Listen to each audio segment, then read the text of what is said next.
Hey guys, कैसे हो आप सभी लोग। Welcome back to another video of M education. इसके अंदर आज हम करेंगे फिजिक्स का chapter number 3, motion in a straight line. ये इंट्रोडक्शन होगा, ठीक है, कि इस चैप्टर के अंदर है क्या, आगे हम क्या क्या करेंगे। तो फिर शुरू करते हैं, लेट स्टार्ट। ये देखिए, चैप्टर का नाम है motion in a straight line, ठीक है। ये फिजिक्स का चैप्टर नंबर कौन सा है? 3। पहले हम बताएंगे मोशन होता क्या है। मोशन होता क्या है? मोशन वो होता है कि जब भी कोई object with respect to time अपनी पोजीशन चेंज करता है, उसको कहते हैं मोशन। ये तो नॉर्मल सी डेफिनेशन है, ठीक है। बट अब इसके अंदर रेफरेंस 11th क्लास में रेफरेंस फ्रेम भी आता है। कैसे, मैं बताता हूँ। अब आप वो समझ लीजिए, दो कार है। समझ लीजिए आप कि दो कार है, ठीक है। उन दोनों में एक एक बंदा बैठ रहा है और इस पे सेम स्पीड से चल रहे हैं, कांस्टेंट स्पीड से चल रहे हैं। तो वो दोनों है ना, एक दूसरे को देखेंगे तो वो एक दूसरे के रेस्ट में होंगे। क्या होंगे? एक दूसरे के रेस्ट में, इसीलिए, ठीक है। बट कोई तीसरा बंदा, कोई थर्ड पर्सन उसको देखेगा तो वो दोनों मोशन में होंगे, इसलिए, ठीक है। तो अब हम इसको बात करते हैं, ठीक है। ये हो गई मोशन की बात, ठीक है। अब हम आपको बताएंगे। अब सबसे पहले आपको डिस्प्लेसमेंट डिस्टेंस ये पता होना चाहिए कि डिस्प्लेसमेंट और डिस्प्लेसमेंट होता क्या है। इसमें एक्सिस है, एक्स और वाई एक्सिस, ठीक है। ये एक्स एक्सिस और वाई एक्सिस, ये यहाँ से पोजीशन ऑफ वेक्टर, एक यहाँ पॉइंट है और एक यहाँ पॉइंट है, ठीक है। ये देखिए, मैं समझाता हूँ।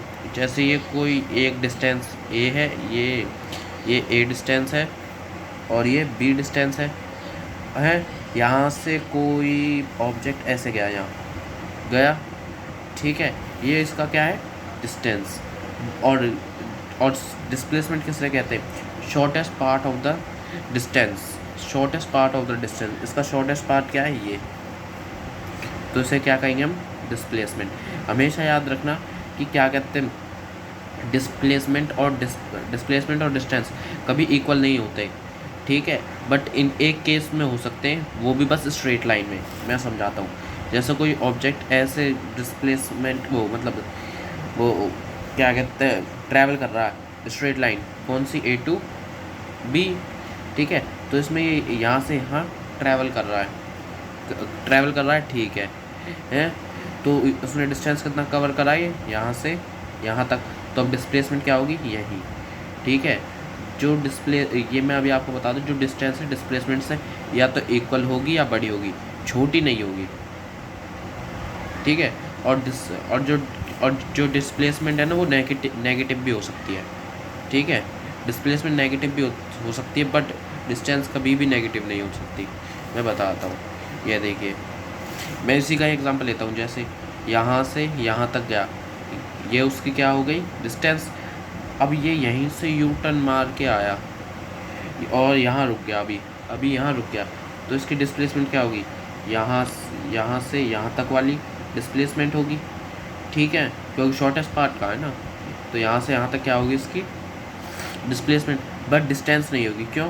क्योंकि डिस्टेंस जो होती है वो क्या कहते हैं, स्टार्ट ऑफ ओरिजिन से स्टार्ट होती है, ठीक है। और जहाँ उस लाइन का एंड होता है वहाँ ख़त्म होती है। अब ये देखिए, ये सीधी गई फिर टर्न मारा, मतलब डिस्टेंस तो बढ़ रहा है ना, इसलिए, ठीक है।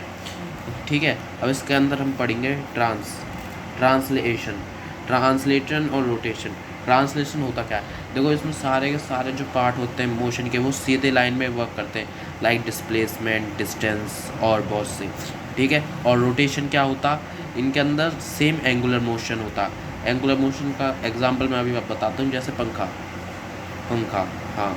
अब वो एक पंखड़ी अगर 30 डिग्री के एंगल पर घूम रही है, तो दूसरी भी 30 पे ही घूमेगी, तीसरी भी 30 पे ही घूमेगी, ऐसे, ठीक है। और एक ऐसे भी केस होता है जिनमें ये दोनों ही होते हैं।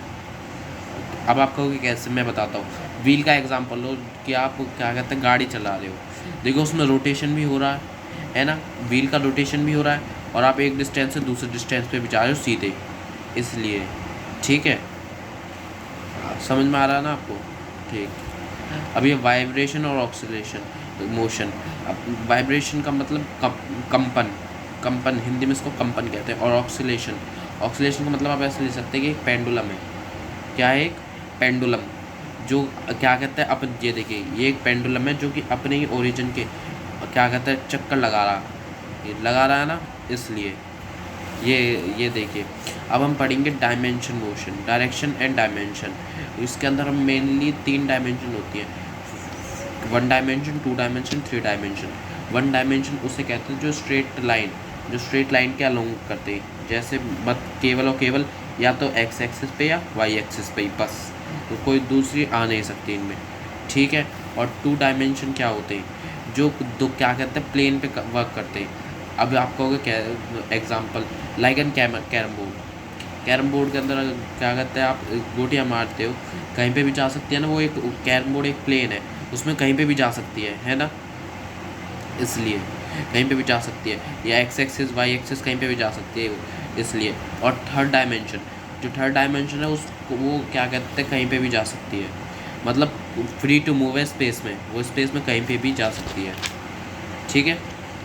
अब आगे इसके अंदर मेनली हम वन डायमेंशन एंड 2 डायमेंशन पढ़ेंगे, ठीक है, और वेलोसिटी के बारे में पढ़ेंगे हम, ठीक है। वेलोसिटी और स्पीड होती क्या है, देखिए 1 डायमेंशन में कोई एक ऑब्जेक्ट टी जो क्या कहते हैं कहाँ है, एक्स एक्सिस पे ही है, ठीक है, कहाँ जा रहा है, उसका पहला टाइम है टी इजल टू T1 और दूसरा टाइम है T टू T2 और x equal to X1 x to X2।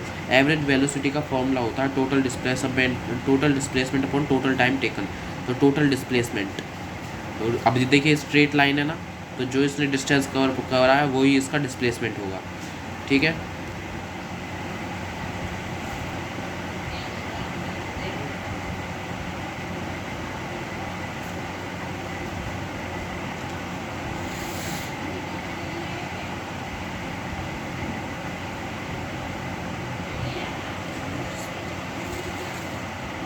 Instantaneous velocity करेंगे, v velocity is equal to lim का मतलब आपको, मुझे लगता है आपको पता ही होगा, ठीक है। Delta T is equal to 0, मतलब जो ये dx अपॉन dt है कैलकुलस के हिसाब से लिखा गया, मतलब mathematical form terms, okay.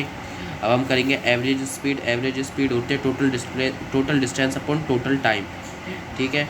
s मतलब आपने इक्वेशन ऑफ मोशन सॉल्व करी है, तो उसमें s मतलब वो डिस्टेंस मानते हैं और t मतलब टाइम, और इंस्टेंटेनियस स्पीड होती है u equal to dx upon dt।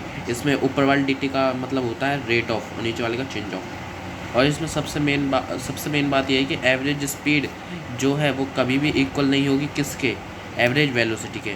बताता हूँ मैं, ये देखिए ये कोई ऑब्जेक्ट है, ये सॉरी ये कोई भी एक ऑब्जेक्ट डिस्टेंस इसने ऐसे ट्रैवल करा है, ठीक है, ये इसका क्या है डिस्टेंस, और इसका डिस्प्लेसमेंट क्या होगा, क्या ये दोनों इक्वल है, नहीं, तो जब ये दोनों इक्वल नहीं है तो स्पीड और वेलोसिटी भी इक्वल नहीं होगी, ठीक है। अब हम क्या करेंगे 2 डायमेंशन मोशन, इसके अंदर क्या कहा था हमने, एक्स और वाई दोनों के ही कोऑर्डिनेशन में काम होगा, ठीक है। अब ये देखिए पोजीशन वेक्टर क्या देखे हमें, टी इज इक्वल टू 0 और T is equal to delta T दे रखिए ना। एक का पोजीशन वेक्टर हमने r1 का मारा और एक r2 का। एक ऑब्जेक्ट यहाँ से सब ये यहाँ तक ट्रैवल हुआ और इसका डिस्प्लेसमेंट क्या होगा, ये वाला है ना, ठीक है, इस डेल्टा टी। अब इसको आगे स्टडी करते हैं। ये देखो delta r equal to displacement, जो ये मैंने आर लिया है, ये वाला आर, ये डिस्प्लेसमेंट होगा, तो क्या लिखा मैंने, delta r equal to displacement. और R1 plus delta r equal to R2 होगा, और डेल्टा r equal to R2 minus R1, मतलब कि delta R R2 minus R1, मतलब कि जो डिस्प्लेसमेंट है मेरा वो ये और ये दोनों को घटा के आएगा, ठीक है। और ये इसको हम इक्वेशन को सॉल्व करेंगे। डेल्टा आर क्या होगा हमारा, x2 minus x1 plus y2 minus y1 j square I square. ये x2 माइनस x1 करेंगे तो delta x I square I cube और डेल्टा y आई क्यूब, ठीक है। ये देखो, अब ये देखो आप एवरेज वेलोसिटी क्या होगी हमारी, r अपॉन t, ठीक है। अब r क्या माना था, हम r क्या लिया है हमने ऊपर, i, एक्स आई, और क्या लिया वाई, मतलब डेल्टा वाई, ये भी डेल्टा वाई डेल्टा एक्स, ये दोनों क्या होंगे, मतलब एवरेज वेलोसिटी जो हमारी निकलेगी delta x i cube plus delta Y I cube निकलेंगे, ठीक है। और इंस्टेंटेनियस वेलोसिटी हमारी होगी, क्या कहते हैं, lim delta T is equal to zero. ये D R upon D T calculus है, मतलब मैथ की टर्म में लिखा गया है ये, ठीक है। इसके आगे आप अपने आप सॉल्व करेंगे, ठीक है। मैं बता देता हूँ, lim equal to lim delta x i cube delta t plus delta y divided by delta t j square, y equal to d x upon D t d, मतलब ये दोनों की फॉर्म में लिख दिया मैंने, कैलकुलस के मेथड में लिख दिया और डेल्टा मतलब रेट ऑफ चेंज ऑफ की उसमें भी लिख दिया मैंने। बट अगर आप ये कहना चाहें कि वो instantaneous velocity, instantaneous average velocity means चाहे कि इंस्टेंटेनियस स्पीड और इंस्टेंटेनियस वेलोसिटी इक्वल होगी, तो हाँ, क्योंकि उनका मैग्नीट्यूड ऐसे निकलेगा, जब उनका मैग्नीट्यूड सेम होगा तो वो दोनों एक दूसरे के इक्वल होंगे। जब आपको प्रॉब्लम दी जाएगी, जब आपको ये प्रॉब्लम मिलेगी, तो बस आपको स्पीड, अगर आपको स्पीड दे रखी है तो समझ जाना वो वेलोसिटी है, स्पीड का मैग्नीट्यूड वेलोसिटी है। अगर आपको वेलोसिटी दे रखी है तो उसका मैग्नीट्यूड ही स्पीड है, ठीक है। ये मेन बात थी जो आपको ध्यान रखनी है। अगर आपको ये वीडियो अच्छी लगी तो लाइक शेयर एंड सब्सक्राइब, इस वीडियो का टारगेट करना ओनली 10 लाइक्स, मुझे पता आप कर देंगे।